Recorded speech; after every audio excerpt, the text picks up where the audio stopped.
কোরআনে কারীম ১৫০০ বছর আগে ফেসবুক, এই আয়াতটা কোরআনে আল্লাহ ১৫০০ বছর আগে দিয়েছে। নগদ মিথ্যে। বাটফার কারে কয় চিন্তা কর। যাদের লাগে লিখে নেবে। ফেসবুকে লাইক দেওয়ার জায়গা পাও না, লাইক দেওয়ার জায়গা নেই তোমার। আল্লাহ লাইক দিয়েছে। আল্লাহর কসম সব কথাগুলি মিথ্যে। শুধু মিথ্যে নয়, সরাসরি কোরআন মাজিদের বিরোধী। ফেসবুক ব্যবহার করতে নিষেধ করছি না, ফাঁকা সাপ না মানে লাইক দেওয়া। সুবহানাল্লাহ বলা লাগবে। আস্তাগফিরুল্লাহ। কোরআন এবং হাদিসের অপব্যাখ্যা করলো। ফাস্তাজাবনা লাহু, ফাঁকা সাপ না, আমি আল্লাহ নিজ লাইক দিয়েছি। এটি সুস্পষ্ট মিথ্যাচার।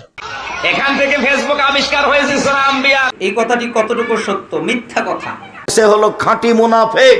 উদ্বোধন করি আলেম দিয়ে, বাড়ি উদ্বোধন করি আলেম দিয়ে, হুজুর দিয়ে, কিন্তু আল্লাহ পাক জাহান্নাম উদ্বোধন করবেন এক শ্রেণীর আলেম দিয়ে।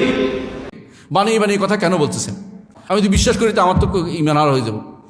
বানাই বানাই কথা বলতেছেন, আপনি তো মিথ্যা কথা বললেন। প্রতিটা কথায় কথায় ভুল। পথভ্রষ্ট 100% পথভ্রষ্ট। সাউবান রাদিয়াল্লাহু তাআলা আনহু বলেন, আমার উম্মতের মধ্যে আমি সবথেকে বেশি আকাঙ্ক্ষা করি, আমি সবথেকে বেশি ভয় পাই ফিতনাবাজ আলেমদেরকে নিয়ে, যারা দ্বীনের মধ্যে, শরীয়তের মধ্যে, মুসলমানের আল জামার ভিতরে যারা ফিতনা সৃষ্টি করে, এমন আলেমদেরকে ভয় পান আল্লাহর নবী। কোরআন হাদিস বাদ দিয়া নিজের মন গড়া বানিয়ে কথা বলবে, ওই আলেমকে আল্লাহ রাব্বুল আলামিন জাহান্নামের আগুনের মধ্যে ভরে দেবেন। উলাইকা মা ইয়াকুলুনা ফি বুতুনিহিম ইল্লান নার, তাদের পেটকে আল্লাহ আগুন দিয়ে পরিপূর্ণ করে দেবেন।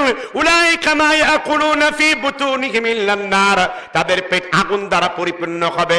আল্লাহ বলেন ওয়ালা ইউকাল্লিমুহুমুল্লাহ, আমি আল্লাহ তাদের সাথে কথা বলবো না। ওয়ালা ইউযাক্কিহিম, তাদেরকে পবিত্র করব না। যারা বানিয়ে বানিয়ে মানুষকে কথা বলে পথভ্রষ্ট করে।